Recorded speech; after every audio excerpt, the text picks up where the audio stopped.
If you don't have a dishwasher and you hate washing dishes, then you need to watch this video. We all know the most annoying part of washing dishes is trying to dry them and waiting for them to dry, and it's a whole mess on the sink. If you get one of these dish racks, it has so much storage space and it literally takes up no space. It has an area for your cutlery, your plates, your bowls, your cups, your chopping boards, and so much more. But now for the best part, when you put water in here, all the water drains out through this little hole right here.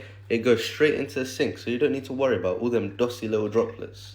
If you're wondering where to get this, then I'll link it in the bottom left. It's for a great deal right now.